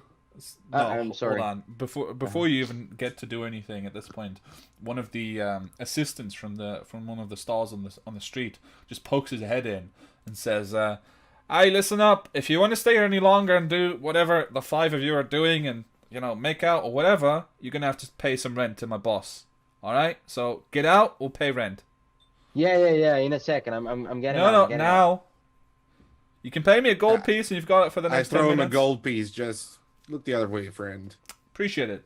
And he If just you turns stick away. your head in here, this is our property for the time being. You're dead. He's already gone. So I grab my rapier once again, and I turn myself to a stone wall, and I say, okay, no more fucking around. We need to organize, think, and actually get to a conclusion of what we're doing next. So there's the clothing. That fuck that. It's only tomorrow. That's not going to get ready today. We still have an entire afternoon. There's the inn or the cafe that are two really good destinations that we may need to stop by, if not today, the following days for us to acquire more info before the ball. But the inn, I would highly suggest that we go during daytime, just for the reason that it's an inn in a harbor. Who's going to be there in daytime? Not any locals or fishers or anything. It's just going to be whoever's suspicious or nobody. So we be able to ask around. And Yeah. then the other thing that you have. What, just to put it out there, what will we even do at the inn? As you described it, you only saw a hooded figure without any sort of other identifying characteristics, right? That was heavily guarded once they reached the inn, and that was observing and eavesdropping on the same conversation I was. Yeah, very much interested in them. I'm just saying, if we go there, what? How are we My going to tell? intent, my intent was first, well, get there and see if the circumstances are exactly the same as the last time I went there. Full of people, heavily guarded, and try to assess how to proceed after that, because I needed, well, to actually save your ass in fucking Dream World. So that's why I actually got out of there. We were fine. So, yeah, absolutely. Totally fine. Everything was going swimmingly. So, then, if the situation was a little bit calmer, in order for me to get into the inn, ask around, try to see if I recognize something or someone, try to talk to the innkeeper. If it's actually really empty, well, perhaps even sneak around. Try to get into some of the rooms. If they're heavily guarded, they're probably occupying at least more than one room.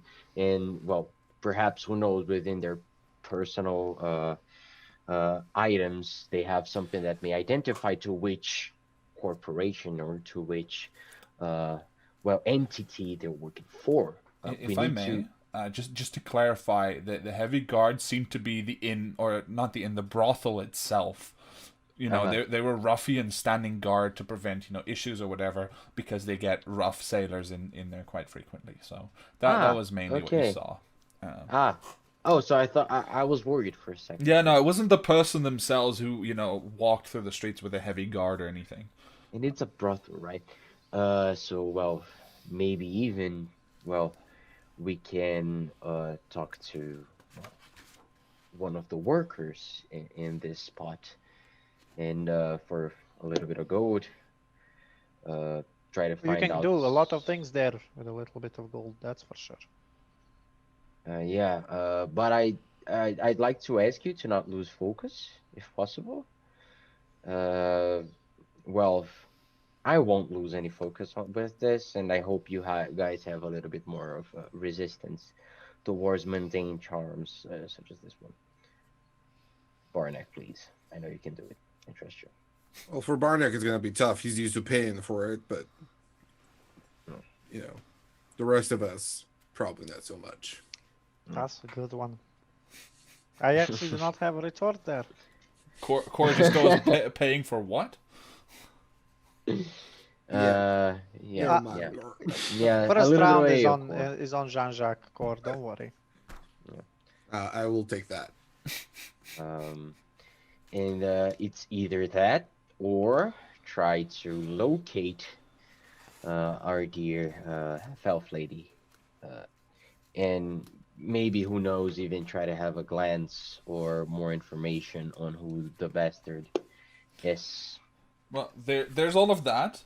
Just to clarify, I will say that Core probably chimes in as well, but there are also a number of other things that you still can pursue, which is the freelancer headquarters.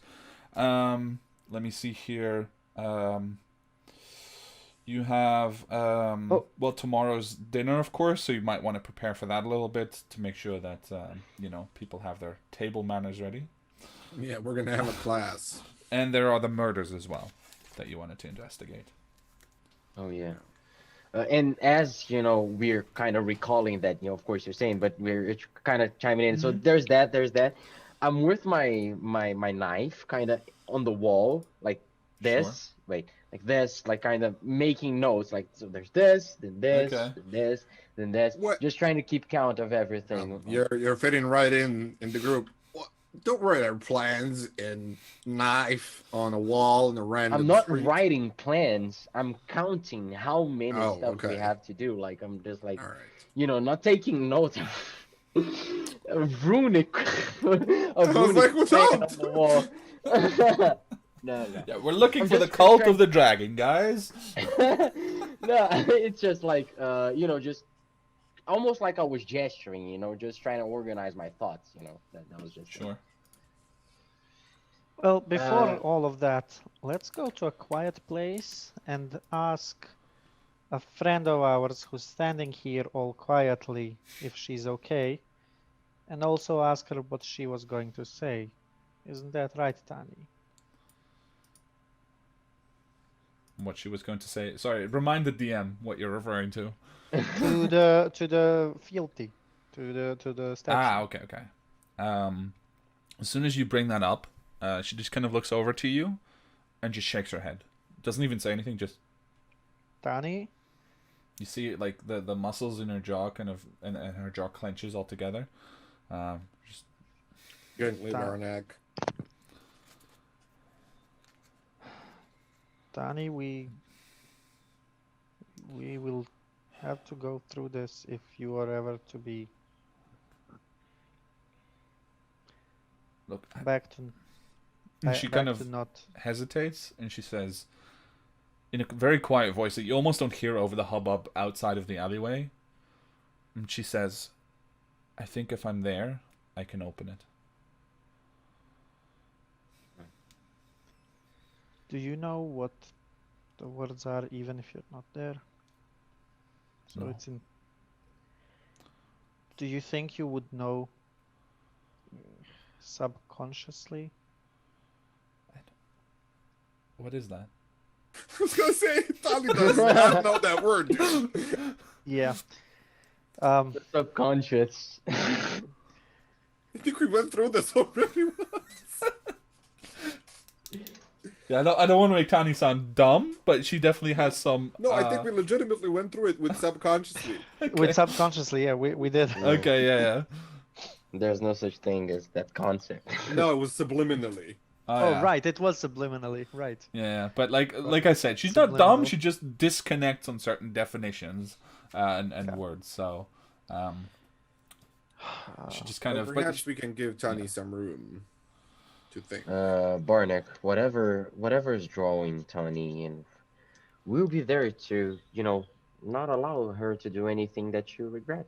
Don't worry. That's also true. But as you said, Tarnok, we have a lot of things to do. Yeah. And I can add a few more things there. We have the voyage of a lifetime to do to find the ruins or something, and we have I need to go to the freelancers, which can wait until after tomorrow, but I still need to go there. Tani will chime in and probably just say, I'd rather go there than back." Yeah, I know, Tani. And how much time left for your appointment, Jean-Jacques? That actually was not a lot necessarily. Kevin, remind me because I don't have record of it. Maybe let me just check my OneNote. But what was the exact contents of the RB note? I think it was past 9. Find him in Ostre Park. Any day, right? Any day, pretty much, yeah. Yeah. It is around at around 9 p.m. this evening, but Ha! that one I would need to do myself. Yeah, I just interrupted him like halfway through because that part that you were going alone, I actually got it. When you say 9 p.m., I just say, "Ha!" Now we have plenty of time left yet. It's all right. We It's all do right. So, indeed. uh, if y'all uh, if y'all want to go to the freelancers headquarters, well, I guess that's as Well, close to a solid plan as we have because just heading blindly to the inn or to the cafe, we're going to waste too much time.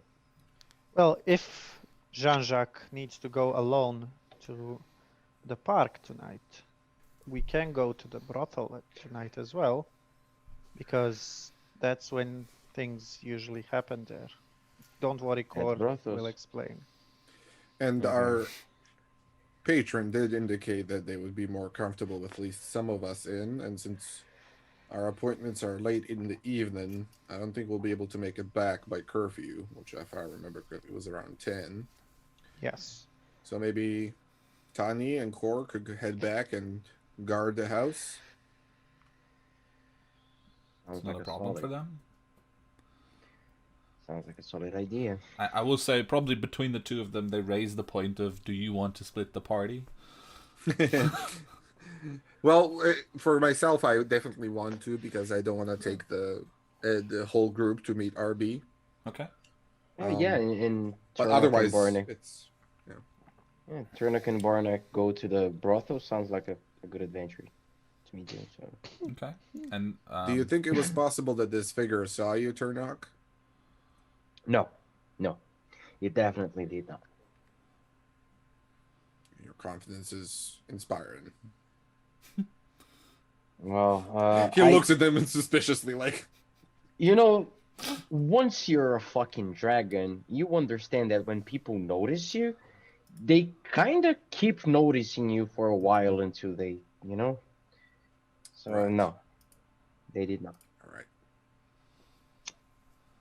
okay. right. I am concerned now, though. Tony and Cord do bring up a good point. I'm not afraid for myself, my friend and I, although Well, what Don't about the freelancers at least? Shouldn't we do that together? we yeah. can, but Barnack, what do you hope to achieve in the short term by visiting there? There was a solicitor that we wanted to see. Was that not more prudent than the actual headquarters? It was. It was. The solicitor, though, is might take more than a few hours, because I don't know what. Well, I've seen the solicitor's name somewhere in the paper. Yeah, think so, right? I think Yeah, so. yeah, we did, we did. Barnick just isn't sure, but yeah, we did. In the Uh-huh. ads section, right? I No, think it so. was. No. It was on the left. I know exactly where it was. Hold on. I don't have them memorized I'll completely. open it and tell you. Also, how dare you not have the whole thing memorized? I know. Motherfucking Kevin, man. Jesus. I write a whole newspaper and then I don't even memorize it. What an idiot. Shitty Yeah. DM. Yeah. Also, Ooh. I've just realized on March 11th, so also tomorrow, is the Black Hat auction. That was mentioned in Right. there. Oh yeah. Holy shit, it was right. Oh my god. We're picking up all side quests. Ah, there it is. Okay, so let me just open the image in full. Um,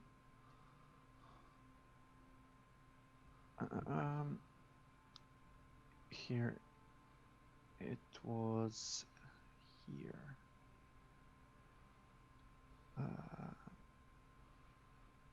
Old Awakening. No, it was solicitor.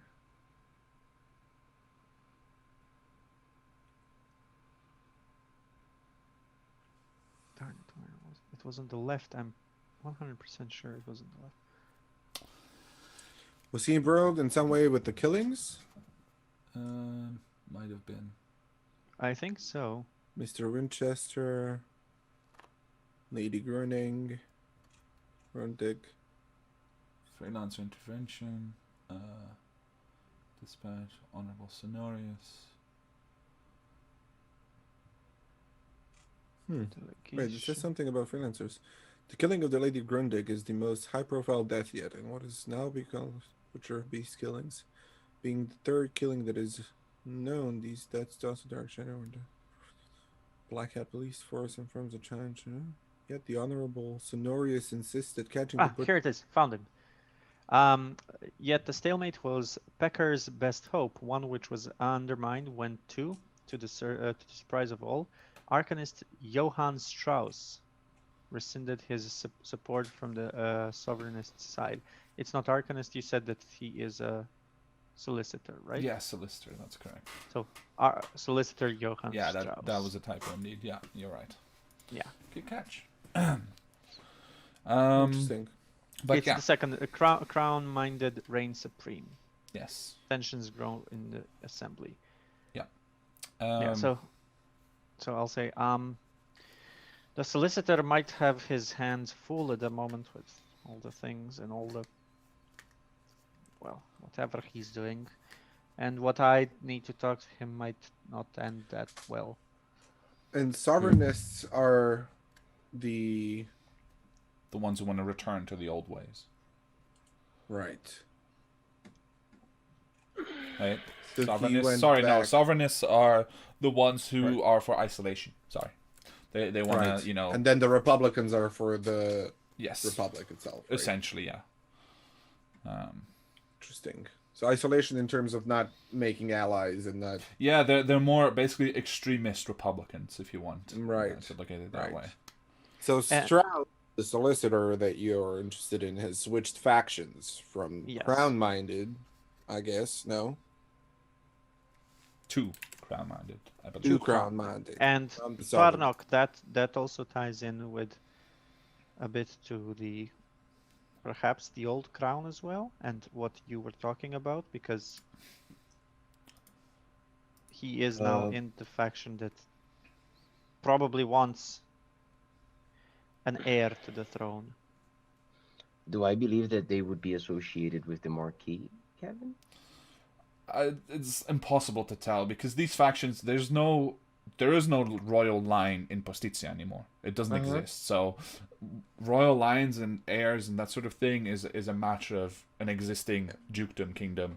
Which is Ideologically, Postizia. they want the same thing, sort Yeah. of, right? Like, They want to go back, yeah. but even the most ardent royalists, let's say, don't see a future in which at least some version of the Republic survives. But they want, for example, a monarchy with with a Republican government, that sort of thing. Like the monarch is the head of state, but the Republican mechanism's still there to hold influence because they simply don't have the influence to advocate for a complete turnaround and turn away from this current system. I understand. And it would be political suicide. But at least in ideology, they would have, certain of this same views. So they may not be associated, but definitely they've heard of each other. That's what I'm trying to. Possibly, yes. It's possible, yeah. But and Lord Storm, did he say he's a Republican, right? I don't think we've explored his particular affiliation in that sense. I just get the sense that he is, but yeah. He is a lord. He is an old school noble, so it would be. He also does his own shit, so it's like. Yeah, he's a particular character. But yeah, just for a reference as well, so that you understand the scope and whether people know each other or not. The assembly itself is made up of the envoys of the largest trade guild or the largest guilds in each city, which each delegation has between, I think I said 9 and 15 members. So if you consider that the assembly itself is home to probably a good 30 to 50 delegations at any given time, it's a huge group of people. And they have speakers, each of them, that do the main talking, but each of them can essentially stand up and speak to the floor and to the Republic if they wish. So it's not quite the Senate from Star Wars, but it's definitely a huge group of people. They don't always get together at the same time either, but the intricate web of connections and factions crown-minded sovereignist and Republican are the broadest strokes with which you can paint them, within which there are so many overlapping lines and fealties that people owe each other that it's almost impossible to really say that you belong to just this or just this. Okay. Yeah, I'm just thinking, Barnack, that if we go to the headquarters itself, we'll just get the standard introductions, perhaps, maybe get shown around a little bit, perhaps even meet some of the taskmasters or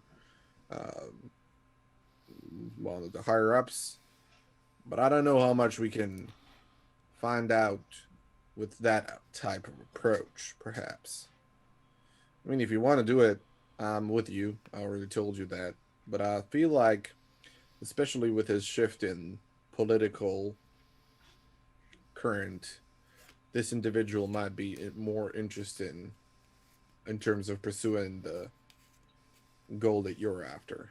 But that would just be my advice. Well, I see where you're coming from. You are the people person here. And at least more than me. So I will Yes, say, you're Small task. I will say the freelancer headquarters here, it's not the headquarters, right? There's one taskmaster and one librarian. That's it. And it's mainly a storage vault. There's just a wealth of actual information that you can find here if you're allowed access about past contracts, past freelancers, deals, deals, associates, All right. all that sort that of stuff. That's changes. good. That Yes. might actually change things. Yeah. Yeah. It's been a while since we touched upon that, so I just Yeah. probably needed to reiterate. Right. We might be able to get some more information from those vaults, from those archives, if we can get, well, get those people to let us in. Well, I the mean, thing is, why wouldn't they? We are freelancers still. yeah. Well, the the thing is, Republic. for tonight we're set, right? We already have our plans for tonight. We're heading to the inn, and you are going to do your thing. So, I mean, we do have the option to go and pursue some other goals this afternoon, but at the same time, we do have a lot already. So there is also the possibility of just hanging back for the time being, and just proceeding further into our goals later tonight. We could regroup at Lord Storm's abode, and you, Jean-Jacques, can tell us exactly how to deal with people tomorrow. Well, I think that is a bit of a longer conversation, so I will mostly be focused on how not to offend our host or the guests there, and how not to seem totally out of place. But it is our out of placeness that will be interesting, and that is sometimes an asset. So I'll just try and prepare you for the ridiculousness of high society. Yeah, Barnack, I wouldn't say dwelled, but I have worked in places such as the ones that we are going to go to. And the secret is just remain quiet. Like, Can't do shut that. the fuck up. Like, There's that's no way. Nope. Just FYI, you guys are having this entire conversation lined up in a very narrow alleyway, like yelling across the line to each other to get, you know. I had envisioned like I was standing in front of them with my knife onto the wall, like Sure. basically pointing out, just like a teacher in front, like a class of students, and we were just talking, just back and forth, back and Sure, forth. sure, but there's definitely a kind of, having to raise your voice because you're still in a busy city street, like, it's only a couple meters away. So, just Why don't for we go reference. why don't we go to closest tavern and then discuss this further? Okay. We might as well make our way to Lord Storm's then, and then Yeah. Yeah, even better. Okay. Even Yeah, I better. mean, yeah. So you guys head back to Lord Storm's. It takes you a good, let's say, from where you were, it takes you a good 25 minutes or so of walking, to get there. You know, pushing through the streets and everything. Um, but you do make it back to the estate, which is a blissful oasis of peace in the relative chaos of the city as it is. But so is most of Catstein North, being both a walled district and the place where nobility still retains some of their privileges um, at large. So you make it back to the estate. You don't see the lady anywhere at the moment. Neither do you find Lord Storm, but you do find that one particular guardsman who had been more than friendly to you the previous day. And he just kind of greet you guys. Oh, hi, welcome back. Can I get you guys anything? Do you need anything? Where's Core's Mastiff? It's still lying out on the grass beyond the. Ah, so he's there. Yeah. Nice. Okay. We came back for a day of rest, I would say. If we may enter. Of course, please come in. I mean, you're already on the grounds, but he definitely opens the door to the house for you and lets you in. You know if there's any loose food in the kitchen that we might procure for ourselves for an afternoon meal? He kind of looks over his head, over his shoulder to the other guard, and just holds up a finger. I'll just be right back. He puts his spear down, very kind of unprofessional almost, but he still heads into the kitchen and he starts to prepare some food for you guys. It seems that, you know, having been so nice to him last time and letting him kind of be a part of the little planning session that you guys had definitely left an impression with him. Oh, So, Jesus. Tarnok, as you Yes, were sir. saying, we should shut up. Oh yes, most definitely. The thing is, these people, most of their interactions, they're just trying to show, well, to their fella that their decks are bigger than theirs. So, if you don't get into the who has the biggest dick competition, they probably just will leave you be. You know that's the thing. Don't. And I know that I recollect and I said this was a fucking bad example to use with Bornek of all people. And I say like please just don't try to make any new friends. That's what I'm saying. I know this is well not the immediate instinct, but I'll ask you to resist to it the same way that I asked you to resist to the temptations that well we're going to submit ourselves through tonight. Alright, I'll try, but remember, if I drink a bit more than normal, or if anyone says anything bad about sailors, No, I'll be there to hold you back. Don't worry. yeah, do that then. Yeah, Because if yeah. someone says something bad about sailors, you'll definitely have to hold me back. It's okay. I'll just whisper in your ear something bad about your mom, and then somebody's for sure. you'll be calmer about the sailor thing, and you just want to hit me, and then it'll be fine. You haven't Messing with known you, me for Barnack. you Don't haven't worry. known me for a while. Make sure I don't hear anything bad about sailors. Yeah. Okay. Okay. Okay. All That's right. going to be so hard.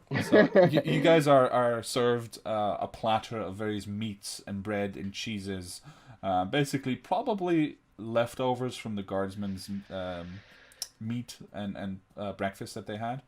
But he places it on the table before you, and you're back in the sitting room essentially on those comfortable couches, talking and resting. Before we proceed, thank you very much. Can I just grab a couple more things in terms of cutlery and stuff? I have a class to hold. Yeah, please be my guest. I'm sure Lord Storm won't mind. So I'll go out and I'll grab the plain stuff, but I'll arrange it so that, you know, there's a small fork, Sure. there's a big fork, there's a small spoon, a big spoon, and 3 kinds of knives and whatever. And then I'll go into the proper etiquette of eating at a fine Okay. feast, and kind of walk them through what, how to greet everybody and all of the procedural bullshit that is so annoying with high society, but everybody in high society cares so much about. Okay. And then I would like you to roll a what would this be? Teaching? A teaching. A teaching. I would say roll a d20 and add your intelligence and charisma. And Okay. it's a high check, but because I would imagine Turnock is a courtier, he can help you and assist you, so you can have advantage on that. I'm also listening very intently. Okay. Charisma and intelligence together, right? Yes. Okay. So this is the first one. 25. Oh, I just meant one roll and add the modifiers for both. But you said he can help me, so I thought it's advantage. But Oh, yeah, with this- advantage. Sorry, yeah, that's what you meant. Yeah, but this is the first one is higher anyway, so it's Okay. 5 for charisma and 3 for Right, intelligence. right, perfect. Sorry, misunderstood. Okay, so with a 25, I'm gonna say the other 3 that need to be educated get advantage on their intelligence check to retain this information. So please roll an intelligence check for Kor, Tani, and Barnak to adopt the finesse pick of high Kor. society. At least the very basics, right? It's not like you're gonna Oh, teach poor everything. But... no. Oh, okay. With the -1. Wait, Yeah. Core is actually the least intelligent of us here. Really? I mean, his approach to subterfuge indicates that. That's true. although that is very he is charismatic, so you'd think, I'll roll for Tanya. I get. Or, Yeah. you're- Yeah, I mean, one of you Kevin, do for each.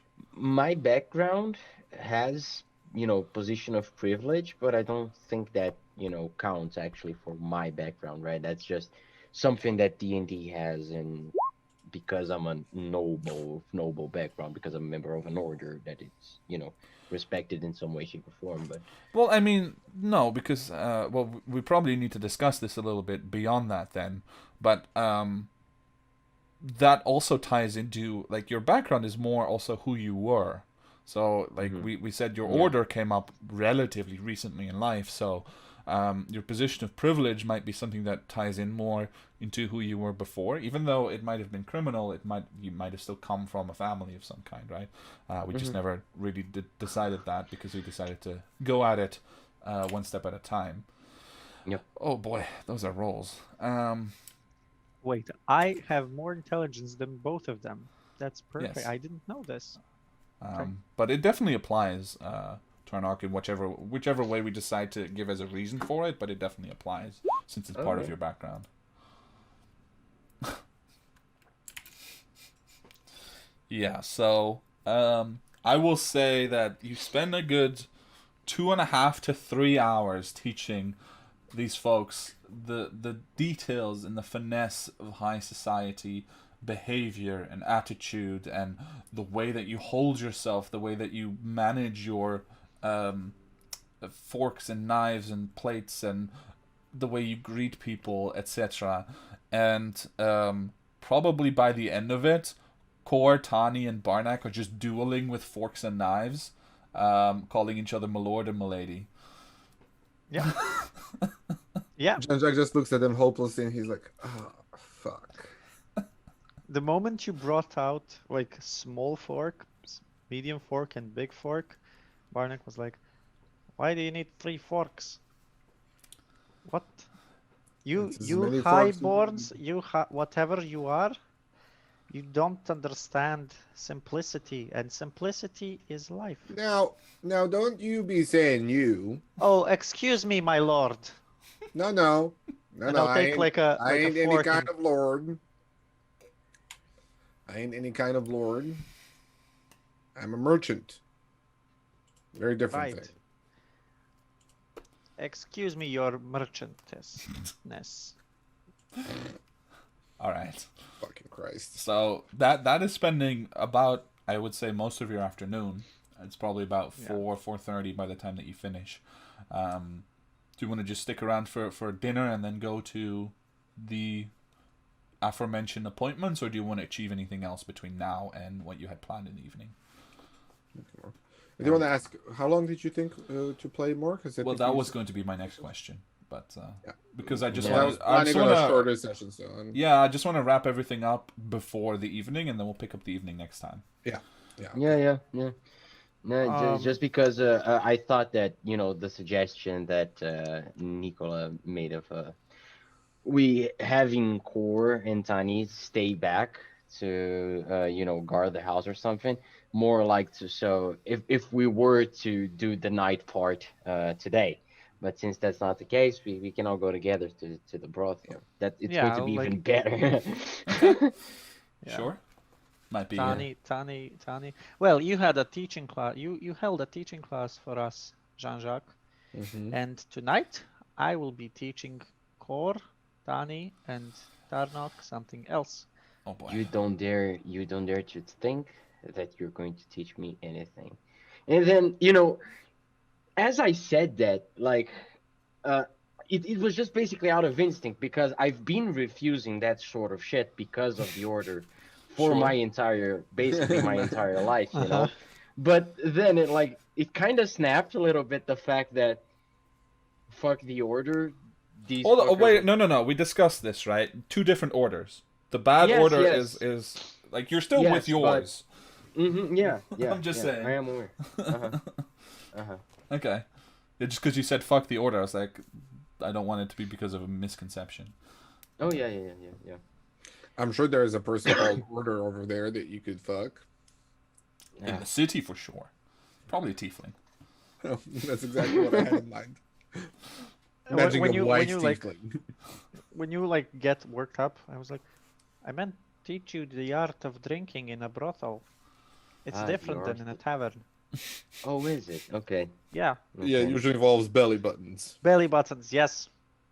See, Okay. Jean-Jacques knows. Okay.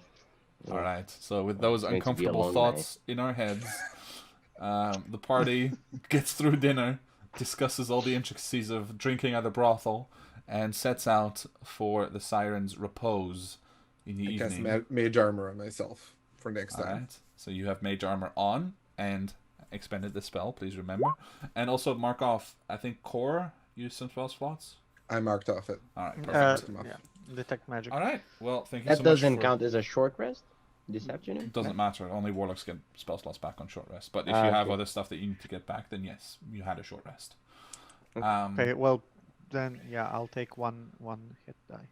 All right. Well, welcome back, you guys. Thank you for indulging me with this little session. I know our real big return will be next week, but I didn't want to wait anymore. So thank you for being here. It's okay, guys. I will cut the stream now. Anybody who watched, thank you, and we'll be back next week with a longer version. Where hopefully they get up to something instead of just debating it. No, I'm kidding. We got up to a lot of things, though. True. Yeah. All right. Well, bye stream.